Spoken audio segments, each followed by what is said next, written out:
पुंडलिका वरदे हरिविठ्ठल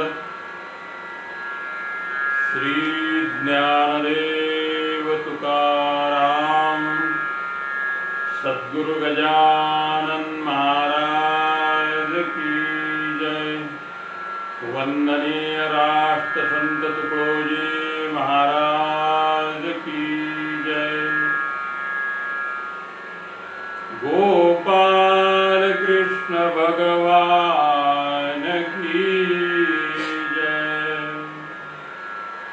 वक्रतुंड महाकाय सूर्यकोटि समप्रभं निर्विघ्नं कुरु मे देव सर्वकार्येषु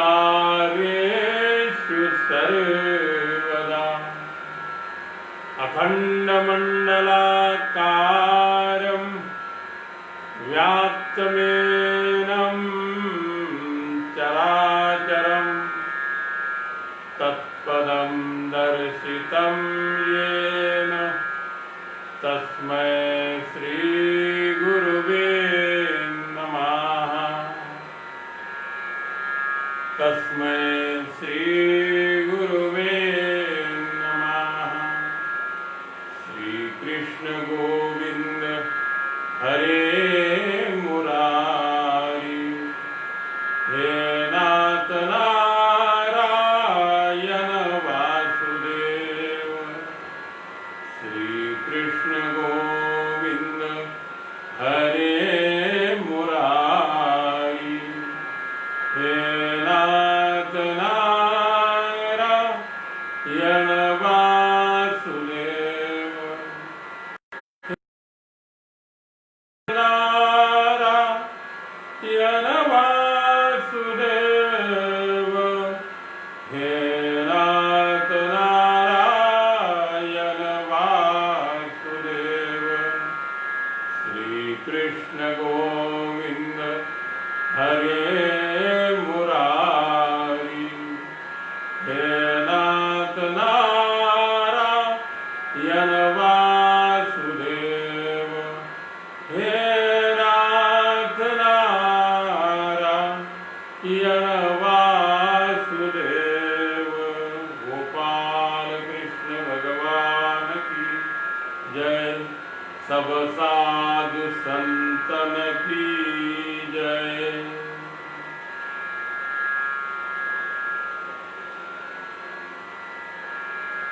सभी चराचर में व्याप्त कृष्ण शक्ति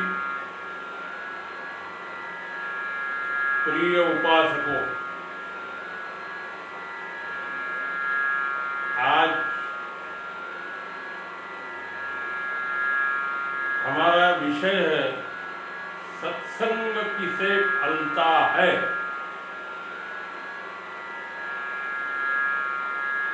इस कोरोना महामारी के दौरान सत्संग तो दुर्लभ ही हो गया, फिर भी बहुत सारे हरिजन, भागवत प्रेमी, संत प्रेमी, ईश्वर प्रेमी अपने तरीके से प्रयास कर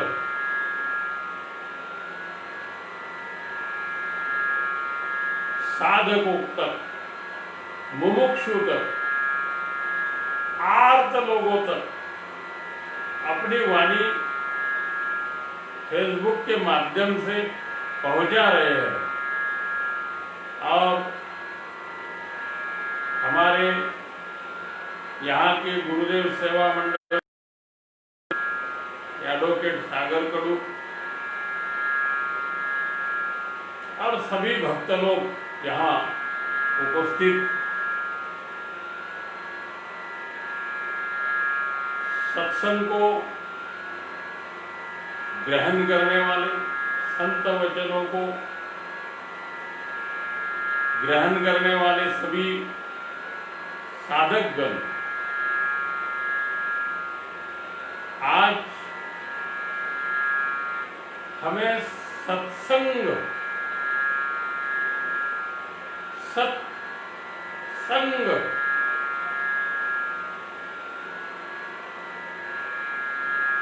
संग यह बहुत बड़ी चीज है। संग, हम जो संग कर रहे हैं, कोई विषयों का संग कर रहा है, कोई दुर्जनों का संग कर रहा है, कोई बुरी आदतों का संग कर रहा है,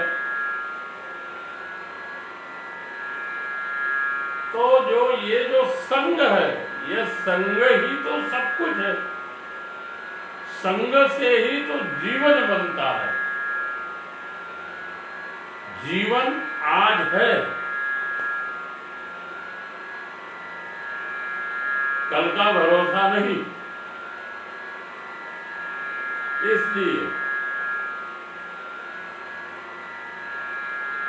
आज में ही सुख प्राप्त कर लेना हम सभी का कर्तव्य बनता है। तो संत, नाना प्रकार के संत, नाना प्रकार के पंथ,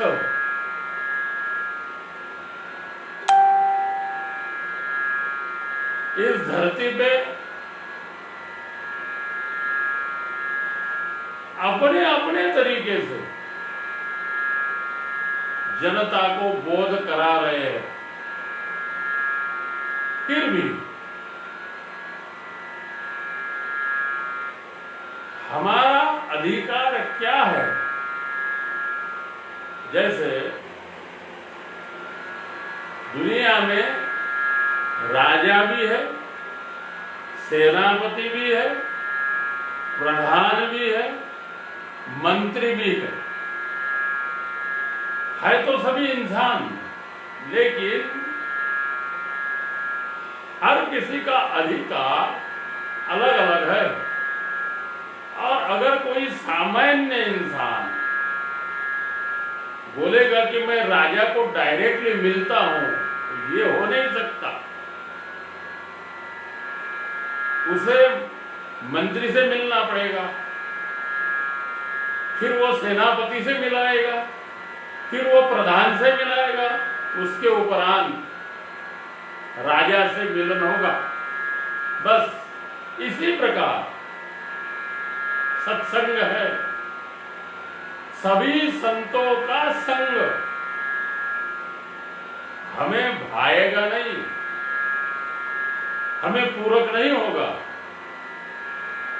जो जीवन मुक्त है उनकी वाचा मुमुक्षु के दिमाग में नहीं उतरेगी।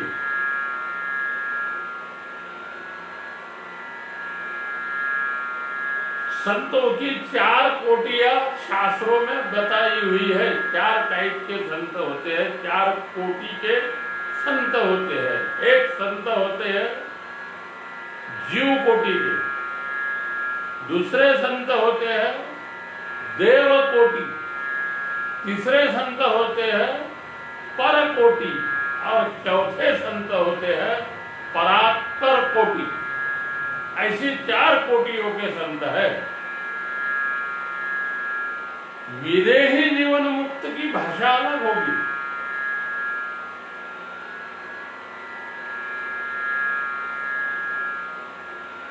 अलग अलग टाइप के संतों की भाषा अलग अलग टाइप की होगी, लेकिन उसमें से हम किसका संग करें और संग करने से पहले हम क्या है?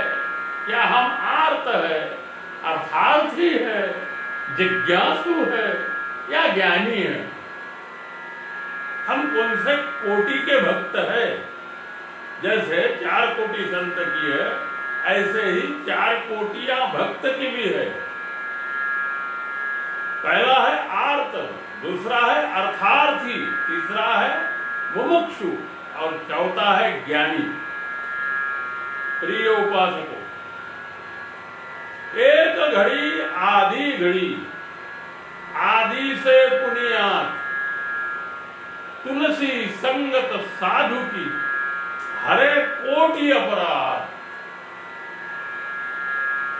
एक क्षण की संत की संगत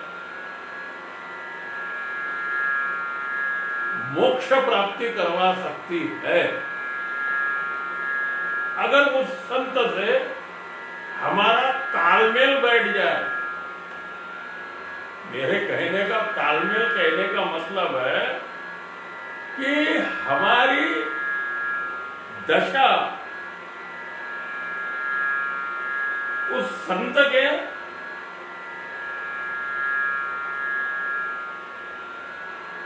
दिमाग में बैठ जाए और उस संत की वाणी हमारे दिमाग में बैठ जाए, तभी तो सत्संग होगा। तो संतों में कौन संत किस कोटि का है, ये तो हम नहीं जान पाएंगे, क्योंकि हमारी कोटि, हमारा ज्ञान इतना बड़ा तो है नहीं। संत ओळखावे कैसे, आपन भावे तैसे, तेव्हा कळे। संत को पहचानना तो संत ही पहचान सकता है। संत को सामान्य जीव संत को नहीं जान सकता। सत्संग की महिमा बहुत बड़ी है, बहुत अनोखी है। विश्व देखे वासुदेव, संत तो बहु दुर्लभा। विश्व में देखने से भगवान मिल जाएंगे, लेकिन संत को मिलना, संत का मिलना दुर्लभ है। मिलना कठिन है संत का, बड़े भाग्य से पाते कहीं, पा गए संजोग से। सतसंगति मिलती नहीं, सतसंग जिनको मिल गया तो जीवन का साफल्य है। अधिकार उसका क्या कहूं, वह शहंशाह के तुल्य है। संत का मिलना दुर्लभ है। अगर संत मिल भी जाए, कुछ लोग कहते हैं हम तो उस संत के साथ इतने साल रहे, हमने तो हमारी उम्र इतनी गुजारी, लेकिन एक पत्थर अगर कोई नदी में पड़ा रहे तो सूखा का सूखा ही रहता है। इसलिए आज के विषय का नाम है सत्संग। तो सत्संग किसे फलता है, किसे फलेगा सत्संग, ये देखना है। संतों का महिमा तो इतना बड़ा है। एक बार देवर्षि नारद भगवान कृष्ण के पास गए और भगवान कृष्ण को बोले भगवान महिमा बताओ। तो भगवान बोले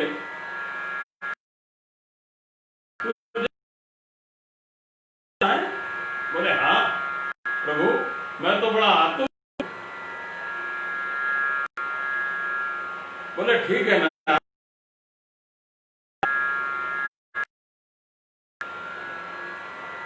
यहां से नजदीक ही एक जंगल है, एक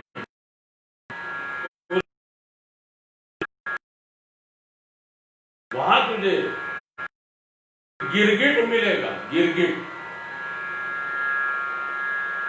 गिरगिट अपने रंग बदलता है। सरडा हिंदी में गिरगिट, तो वो रंग बदलता है गिरगिट।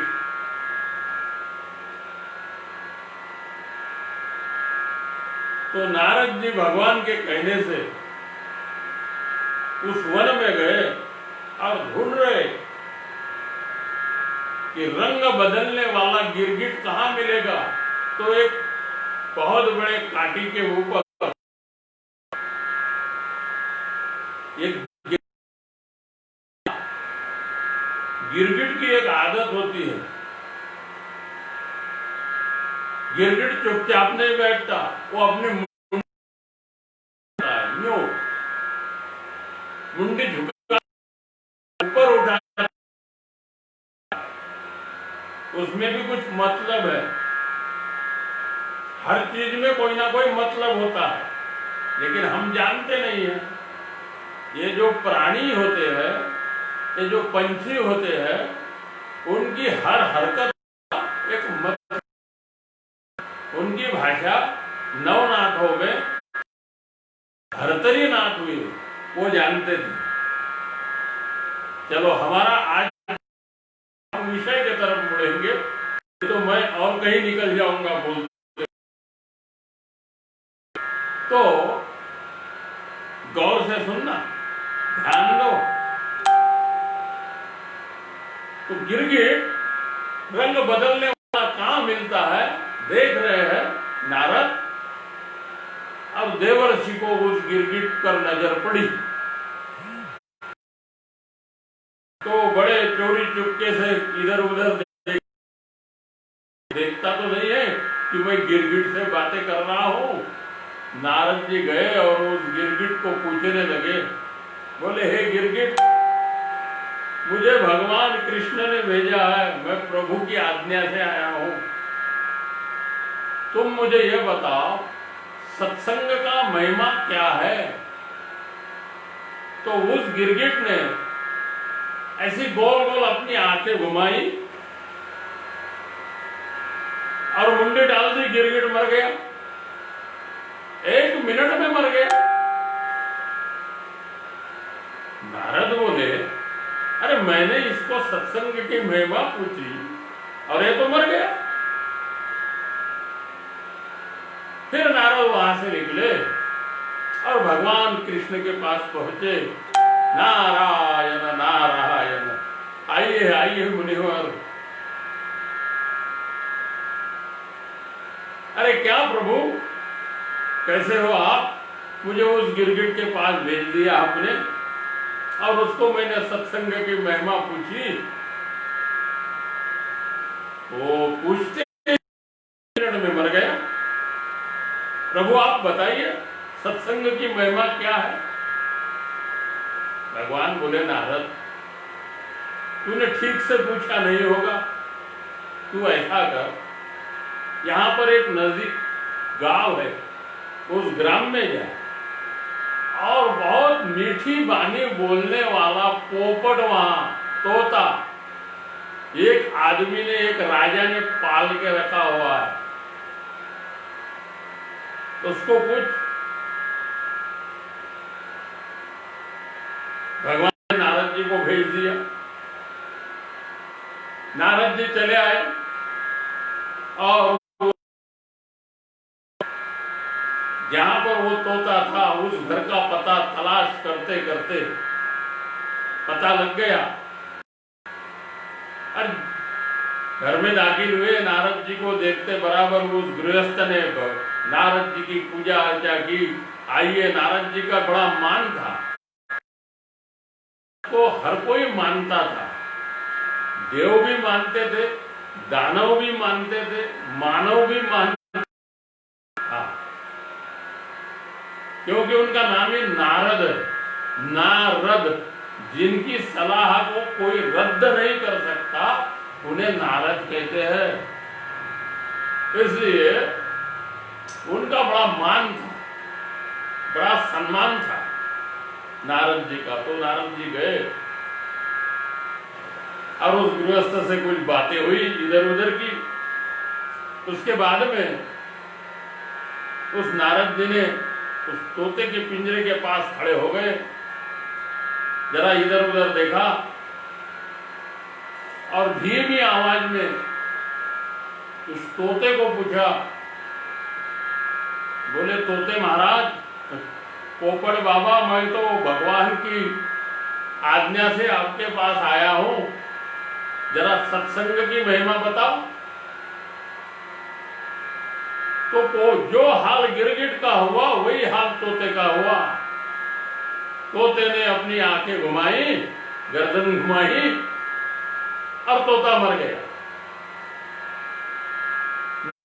झट से वहां से नारायण नारायण करके दफा हो गए, भाग गए।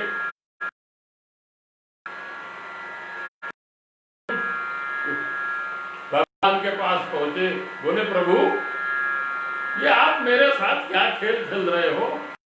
मैंने आपको सत्संग की महिमा पूछी, के पास भेजा मर गया, तोते के पास भेजा तोता भी मर गया। मैं अभी नहीं जाऊंगा कहीं, आप बता दीजिए कि सत्संग की महिमा क्या है। देखो नारद संत है, कोई सामान्य पुरुष नहीं है। देवर्षि नारद देवर्षि है, वो देवों के ऋषि कहलाते हैं नारद। और संतों के आचार्य है नारद, भक्ति के आचार्य है नारद। नारद भक्ति सूत्र में नारद जी ने बहुत बढ़िया बातें बताई है। तो भगवान नारद जी को कहते हैं कि हे नारद, ऐसा करो, एक इस राज्य में जाओ, अमुक राज्य में जाओ, फलाने राज्य में जाओ, वहां के राजा को 12 साल के बाद एक लड़का हुआ है, उसे सत्संग की महिमा पूछो। जैसे भगवान ने ऐसे बोला वैसे ही नारद चरणों पे गिर पड़े और बोले भगवान अब तो मेरी जान, गिरगिट मर गया तो चल गया, पोपट मर गया तो चल गया, लेकिन अगर 12 साल के बाद हुआ, अगर वो बच्चा मर जाए, अरे नारद आप जाओ तो पूछ के तो आओ। नहीं नहीं प्रभु मैं नहीं जाऊंगा, मुझे मरना है, कोई मार देगा मुझे। अगर राजा का लड़का मर गया तो मैं क्या करूंगा? अरे नारद जी चिंता मत करो, जाओ जाओ, जाइए जाइए। तो प्रभु मैं आप पर विश्वास रख के बस अब आखिरी बार जा रहा हूं, ठीक है नारद, इस बार तुझे तेरा उत्तर मिल जाएगा। जब भगवान ने दिलासा दिया और बड़ी कॉन्फिडेंस के साथ देवर्षि नारद राजा के महलों में पहुंचे। जैसे आए नारद, वाह वाह वाह, राजा को तो इतना परमानंद हुआ और नारद जी की बड़ी सेवा करी। नारद जी को पंच पकवान का भोजन खिलाया गया और नारद जी के पास में बच्चा राजा ने लाया। बोले नारद जी आप तो बहुत बड़े ज्योतिष, तो थोड़ा मेरे बच्चों का ज्योतिष बताइए। 12 साल बाद लड़का हुआ है। नारद के तो हाथ कांप रहे थे, फिर भी नारद ने बच्चे को लिया, देखा है बड़ा प्यारा सा बच्चा है, 12 साल बाद जन्मा है। कैसे कैसे करके नारद जी बोल रहे कि ये बच्चा बहुत महान बनेगा, ऐसा बनेगा वैसा बनेगा, और जाके झूले में रख दिया। और रखते रखते उसके कान के पास में मुंह लेके गए, कोई सुन ना ले, और पूछने लगे कि भैया भगवान की आज्ञा से आया हूं, सत्संग की महिमा क्या है जरा मुझे। तो बालक हंसने लगा और बालक बोले कि हे मुनिवर, जब आप पहली बार मुझे मिले थे तो मैं गिरगिट था, जब आप दूसरी बार मुझे मिले तो मैं तोता बना, वहां भी आपका दर्शन मुझे हुआ, इसलिए मेरा जन्म भी अब के घर में यही तो सत्संग है। जब नारद को पता चला कि संत के तुलसी साधु संगत संत की हरे कोटि अपराध जन्म जन्मों के पाप संत के संग से, संत के दर्शन मात्र से पारस मनि लोहा सुधरावे,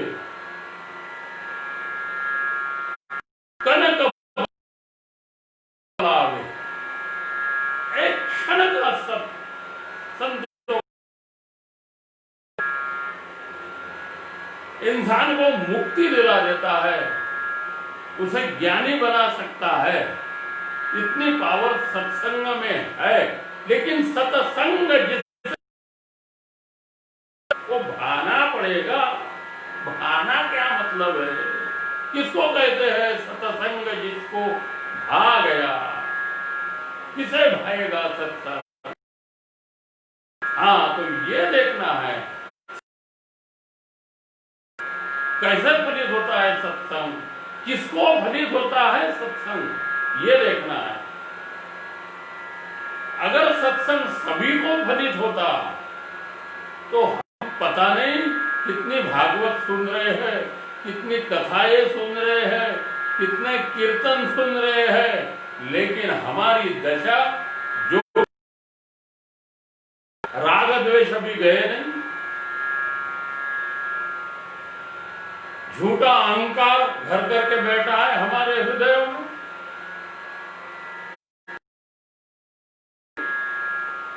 बूढ़ा हो रहा है और मन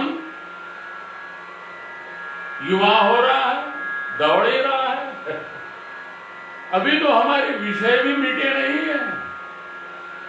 इसका मतलब है हमारी वृत्ति भी अभी बदली नहीं है। ना तो है ना हमारा अंतरंग बदला है। प्रिय उपासकों, जब सच्चा सत्संग फलित हो जाए तो सब कुछ बदल जाता है, सब कुछ नया होता है। नया होता है मतलब नए बच्चे होंगे, नई बीवी होगी, नहीं, सब वही रहेगा। बीवी भी वही होगी, बच्चे भी वही होंगे, धन दौलत जायदाद दुनियादारी सब वही होगा, लेकिन तुम वो नहीं होगे, तुम नए हो जाओगे, नए हो जाएंगे। कैसे होंगे नए?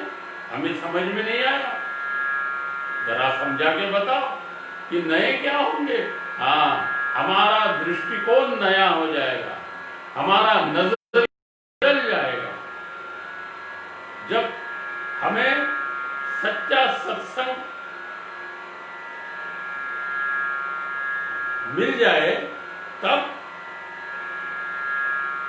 तो सत्संग किसे फलता है, जरा गौर से सुनो तो आपको पता लग जाएगा। मैं एक दृष्टांत बताता हूं, बड़ा सिंपल है कि सत्संग किसे फलता है।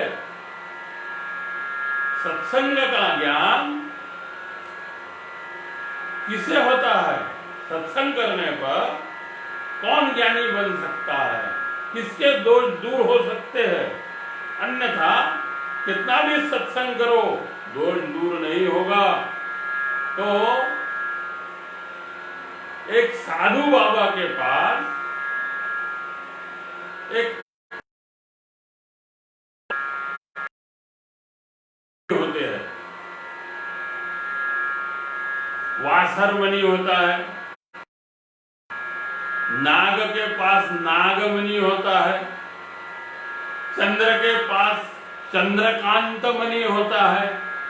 चंद्रकांतु द्रवता की रहोए, प्रीति हाथवटी चंद्र की आहे, वक्ता तो वक्ता की नोहे, स्रोत बिनो। संत ज्ञानेश्वर बावली कहा कहते हैं, चंद्र के पास मणि होता है, सूर्य के पास मणि होता है, उसको समंतक मणि कहते हैं। जो उल्लू लगाया ना गोबर, उसके पास भी एक मणि होता है। ऐसे एक मणि होता है पारस मणि, वो लोहे को अगर टच कर दे तो उसका सोना हो जाता है। एक साधु के पास पारस मणि था, चारों तरफ इसकी वार्ता फैली, सारे लोगों को पता हो गया साधु बाबा रोजाना पंगत दे रहे हैं, आश्रम बहुत बड़ा बांधा है और रोजाना हजारों लोग भोजन कर रहे हैं, सत्संग का लाभ उठा रहे हैं। कोई कमी नहीं है। जब पारस मनी जिन के घर माई, वो धन संच करे ना करे रे। नारायण जिन के हृदयों में, वो कछु कर्म करे ना करे रे। भाई पारस मनी जिसके घर में हो, उसे धन संचय करने की जरूरत नहीं होती। तो पारस मनी साधु बाबा के पास था, तो चारों तरफ वार्ता चल रही है, बड़ा लोग वाद विवाद कर रहे हैं साधु बाबा के पास। तो एक चोर के कान पे यह वार्ता चली गई। चोर ने ठान लिया मन में, पक्का दृढ़ निश्चय कर लिया, मैं तो साधु से ये पारस मणि प्राप्त करूंगा, चाहे मुझे साधु का मर्डर क्यों न करना पड़े। तो उस चोर को भी किसी ने यह संदेशा पहुंचाया था, चोरियां करता है, अरे चोरी ही करना है तो पारस मणि चुरा के ले आ। तो चोर चला गया साधु बाबा के पास, और निकाला चाकू और लगाया पेट में साधु बाबा के। कहने लगा, है साधु, वो पारस मणि दे, नहीं तो मर जाएगा, मार दो। साधु जिंदा थोड़े ही होता है, साधु तो पहले ही मरा होता है। जीते जी जो मर जावे वो। तो साधु बाबा बोले, मार दे, अगर मैं मर जाऊंगा तो तुझे ये पारस मणि कौन देगा? बोले ये तो बात बराबर है। बोले फिर दे दो पारस मणि। बोले नहीं दूंगा। अब साधु अपने में मस्त है, चोर अपनी सोच में है कि पारस मणि को हासिल कैसे करे। चोर हताश हुआ और जिसने उसके संदेशा पहुंचाया उसके पास चले गया, उसे बताया कि बोले देख, मैंने तो चाकू लगाया था साधु बाबा के पेट पर, फिर भी उसने पारस मणि नहीं दिया। बोले चूतिया है, पागल है, साधु ऐसे किसी को कुछ देता है? अरे साधु की सेवा करनी होती है। साधु अगर प्रसन्न हो जाए, संत अगर प्रसन्न हो जाए तो क्या नहीं मिलेगा? बस क्या, अरे संत तो जान भी दे देता है, लेकिन उसकी प्रसन्नता होवे तब ना। बोले ऐसा, ठीक है। उसने दिमाग लगाया चोर ने। दूसरे दिन आया, एकदम से आते बराबर चरणों पे गिर पड़ा साधु बाबा के, गिड़गिड़ाया, रोया धोया और साधु बाबा को बोलने लगा, बोले बाबा मेरी गलती हो गई, कल थोड़ा पी के था, थोड़ी सी लगाई थी, अभी मुझे बड़ा पश्चाताप हो रहा है, मैं आपकी शरण में आया हूं, अभी मैंने सारे झूठे खोटे धंधे छोड़ दिए, मैं आपकी शरणागत हूं बाबा, मैं तो आपकी सेवा करूंगा।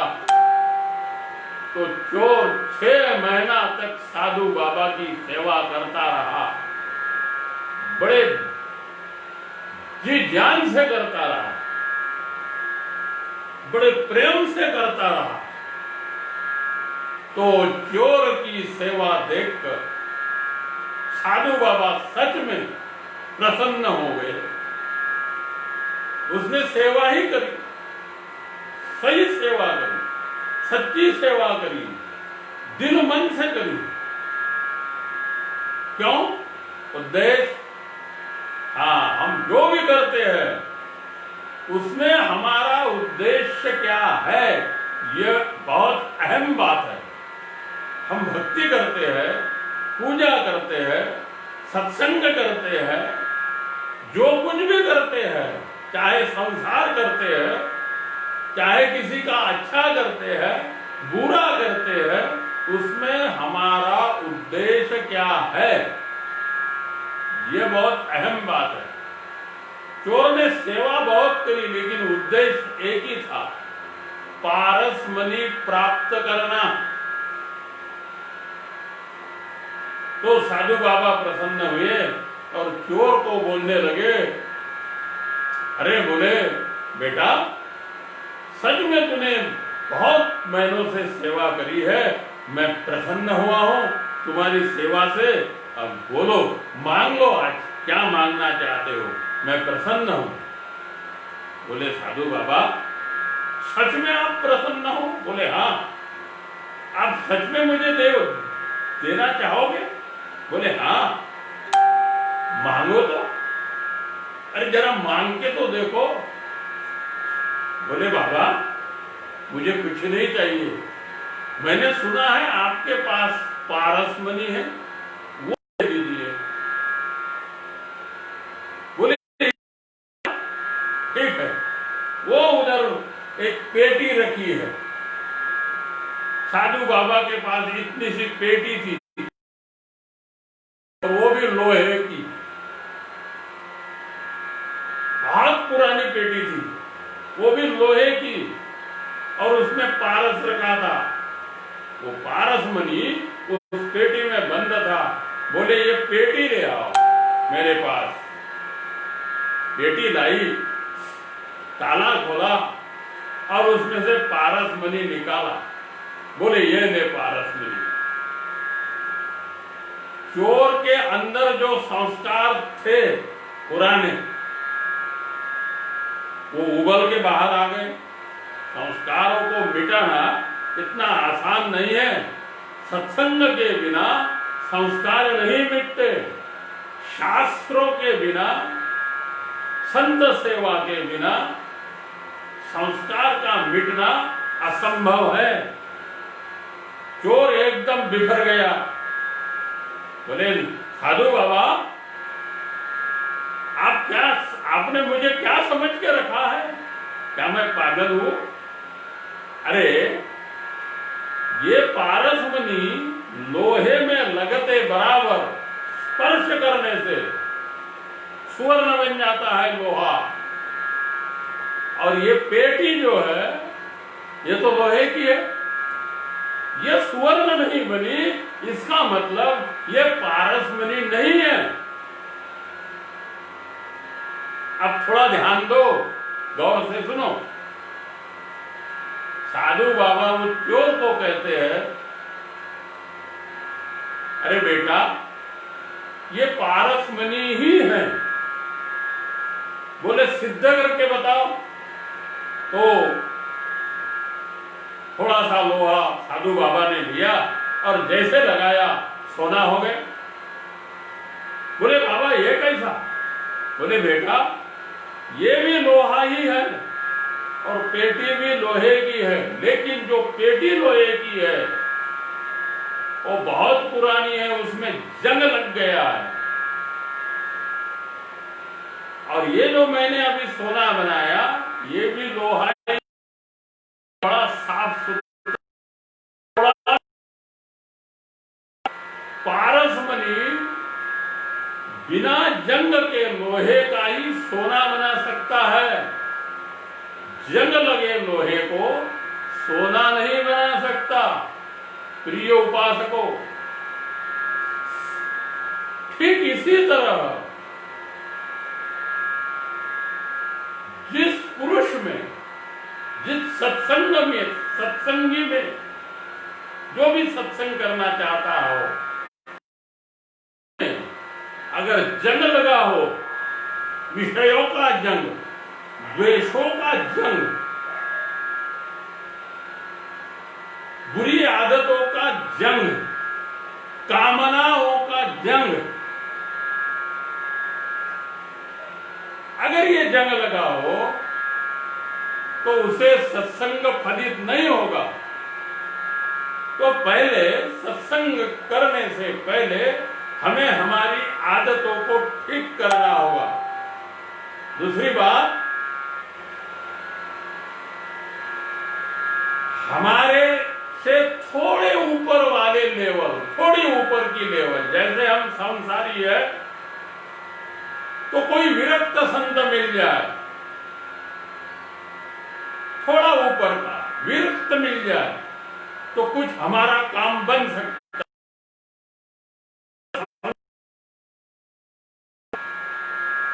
जीवन मुक्त से वार्ता सुने तो उसकी भाषा, इसलिए पहले हमारे अंदर के दुर्गुण अविचार हमको निकालने होंगे। उसके उपरांत हमारी लेवल हमें पहचाननी होगी और उसके उपरांत हमें सत्संग करना होगा, वो भी हमारे लेवल के संतों के साथ, तभी सत्संग फलित हो सकता है, अन्यथा नहीं। तो प्रिय सज्जनों, मैं आशा करता हूं कि आप अपने अंदर के जो दुर्गुण हैं वो निकालते हुए, जो एक बार हमारे से गलती हुई वो भी नहीं हो, रोजाना डायरी लिखे, शाम तक क्या किया, शाम को सोते समय वो डायरी को पढ़े।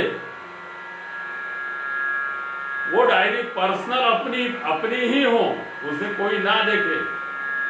हमारे मन में जहां भी कोई बुरा विचार भी आता है और उसे पढ़े सोते समय कि आज मेरी मन में कौन सा विचार बुरा कब आया और किस दृश्य को देखते हुए आया, उस पर विचार करें, भगवान से प्रार्थना करें कि ऐसे बुरे विचार मेरे मन में कल ना आवे। ऐसे करते करते चित्त शुद्ध हो जाएगा और बाद में हमें सत्संग फलित होगा, तो हम सबके अंदर के बुरे विचारों का नाश होकर हमें संतों का संग फलित हो जाए। यही शुभ कामना करते हुए आज के 2 शब्द भगवान कृष्ण के चरणों में समर्पित करता हूँ। हरि ओम। पूर्णमदः पूर्णात् पूर्णमुदच्यते पूर्णस्य पूर्णमादावशिष्यते।